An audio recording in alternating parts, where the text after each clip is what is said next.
सभी को नमस्कार। आप लोग मेरी वीडियो देखते हैं और मुझे बहुत ही प्यार दे रहे हैं, इसके लिए बहुत बहुत धन्यवाद। हमारे इस घर के पीछे स्कूल में निर्माण कार्य हो रहा है। पुरानी बिल्डिंग को तोड़ा गया क्योंकि वो बहुत जर्जर हो गई थी और उसके बदले में भी नई बिल्डिंग का निर्माण कार्य किया जा रहा है। तो उसी से मुझे एक टॉपिक दिमाग में आया, निर्माण और विनाश के बारे में। निर्माण और मतलब विध्वंस और निर्माण। विनाश को हम लोग विध्वंस भी कहते हैं, नष्ट करना। निर्माण और विनाश परस्पर विरोधी होते हुए भी एक ही सिक्के के दो पास है, मतलब पहलू भी बोल सकते हैं, की तरह एक दूसरे से जुड़े रहते हैं। इन्हें अलग अलग नहीं किया जा सकता है। जहाँ निर्माण होता है वहाँ भी विनाश भी जरूरी होता है, मतलब होता ही है, अवश्यंभावी भी होता है। इसलिए हर इस संसार को मरण धर्मा कहा जाता है। इसका अर्थ यह है कि जो भी चराचर जीव इस दुनिया में आया है उसकी मृत्यु निश्चित है। उसके चाहने या ना चाहने का कोई मतलब नहीं, औचित्य नहीं है। उसे इस धरा से जाना ही होता है। उसके पास इसका कोई विकल्प नहीं होता। सदा के लिए कोई भी इस दुनिया में नहीं रह सकता है। बीज का वृक्ष बनना रूप परिवर्तन होता है, निर्माण नहीं कहलाता। परंतु वृक्ष को काटकर उससे अपनी आवश्यकता की अनेक वस्तुएं या आकर्षक वस्तुएं बनाना निर्माण कहलाता है। उस काष्ठ को नष्ट कर देना या ईंधन के रूप में उसका प्रयोग करना ही विनाश कहलाता है। अच्छा, इसी बात से मुझे एक याद आई, जब मैं फिजिक्स में पढ़ाती हूँ, केमिस्ट्री में भी पढ़ाती हूँ, तो उसमें सिद्धांत है कि द्रव्य अविनाशी है, यानी कि द्रव्य का रूप नष्ट नहीं होता, उसका एक रूप से दूसरे रूप में परिवर्तन होता है। उसी तरह ऊर्जा का भी होता है, एक रूप से दूसरे रूप में परिवर्तन। एक सिद्धांत है द्रव्य के संरक्षण का नियम। तो ये मतलब ये द्रव्य जो है, जो भी पदार्थ है, बस उसका एक रूप से दूसरे रूप में ही परिवर्तन होता है। कोई भी चीज़ पूर्ण रूप से नष्ट नहीं होती है। अभी मैं फिजिक्स की बात नहीं करूँगी यहाँ। आज भौतिक जगत की बात कर रही हूँ। वैसे फिजिक्स भौतिक जगत से ही रिलेटेड है। भौतिकी का अर्थ ही होता है प्रकृति। जब मैं भौतिकी और रसायन के बहुत ही कठिन जटिल विषयों को पढ़ाती हूँ ना, तो बच्चों को मैं अपने ऐसे सिंपल प्रकृति के उदाहरण देकर समझाती हूँ, तो उनके जो बात है ना, उनको बहुत अच्छी लगती है, तो समझ में आ जाती है।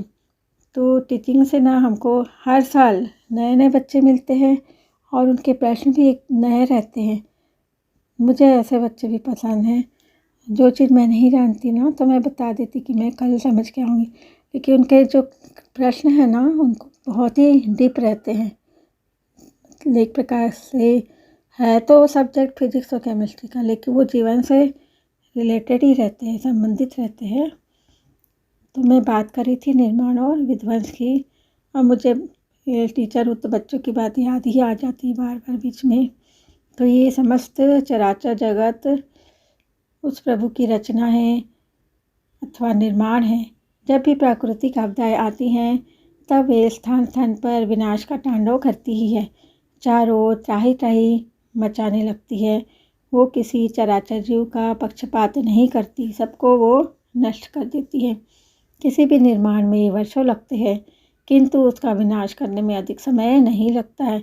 जैसे एक बहुमंजिला भवन बनाने में वर्ष भर या उससे भी ज़्यादा का समय लग सकता है, परंतु उसे तोड़ने के लिए कुछ दिन ही बहुत हो जाते हैं।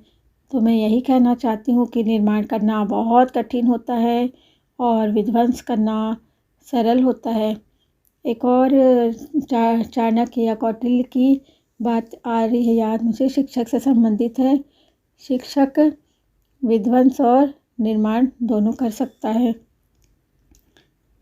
चाहे तो वो बच्चों को बिगाड़ दे, चाहे तो बच्चों को अच्छे संस्कार देकर उसका जीवन संवार दे। सुक्ति मुक्तावली ये ग्रंथ है। इसमें कवि ने इसी भाव का वर्णन किया है। दीर्घ प्रयासेन कृतं ही वस्तु निर्माणेन भवेत् विनाशन कृतं कुलातलस्य तु वर्णमेषं नेतुं हि दंडस्य मुहूर्त विनाशम। अर्थात लंबी अवधि में परिश्रम से प्रस्तुत की गई वस्तु का विनाश क्षण भर में ही किया जा सकता है। कुंभकार को जिस वस्तु को तैयार करने में 1 वर्ष का समय लगता है, उसी को डंडे से या वो अपन कभी काम करते समय गिर जाता है तो क्षण भर में ही वो विध्वंस कर दिया जाता है। इस श्लोक के माध्यम से कवि हमें यही समझाना चाहता है कि निर्माण की अपेक्षा विध्वंस सरलता से बिना समय गंवाए क्षण भर में पल भर में किया जा सकता है। कुंभकार का उदाहरण देकर अपनी बात को हम अपने शब्दों में बहुत ही अच्छे तरीके से समझ सकते हैं। इतिहास के पन्ने खंगालने पर हम ये जान सकते हैं कि कितने शहर, कितनी सभ्यताएं समय बीतते पृथ्वी के गर्त में समा गई। आज जब कभी उन स्थानों की खुदाई की जाती है तो वहाँ से उन प्राचीन सभ्यताओं के अवशेष मिलते रहते हैं और हमको जीवाश्म के रूप में भी कई जानवर के अवशेष मिलते हैं, तो जो किसी चमत्कार से कम नहीं लगते हैं। यह उन सबकी विनाश लीला को दर्शाते हैं। आखिर कभी तो वहाँ इनका निर्माण हुआ होगा। विद्वानों का मानना है कि रेगिस्तान के स्थान पर नदियाँ अथवा समुद्र आ जाते हैं और समुद्र अथवा नदियों के स्थान पर शहर बस जाते हैं। इसी प्रकार पर्वत धरती में बदल जाते हैं और पृथ्वी पहाड़ों अथवा टीलों में बदल जाती है। यह भी निर्माण और विनाश की ही कहानी कही जा सकती है। इसी तरह समुद्र से भी यदा कदा कोई जो खोई वस्तु है उनके अवशेष मिलते रहते हैं, जिसके विषय में जानकर हम आश्चर्यचकित रह जाते हैं।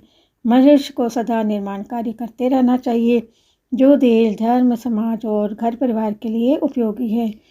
मतलब जो उपयोगी चीज़ है वो निर्माण हमेशा करते रहना चाहिए। उसे सदा आतंकवादी तथा तोड़फोड़ की अन्य सभी गतिविधियों में से हमेशा दूर ही रहना चाहिए। निर्माण सदा सर्वदा श्रेयस्कर होता है और विनाश की ओर कदम बढ़ाना पतन का कारण बनता है। आज के समय में जीवन जीने के मूल रूप से 2 तरीके हैं।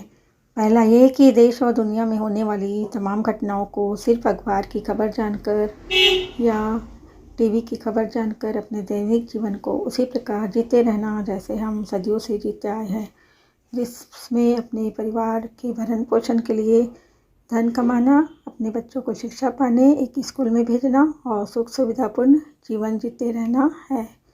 दूसरा तरीका यह है कि अपने परिवार के प्रति अपनी जिम्मेदारियों का निर्वहन करते हुए समाज और राष्ट्र के निर्माण में भागी होना।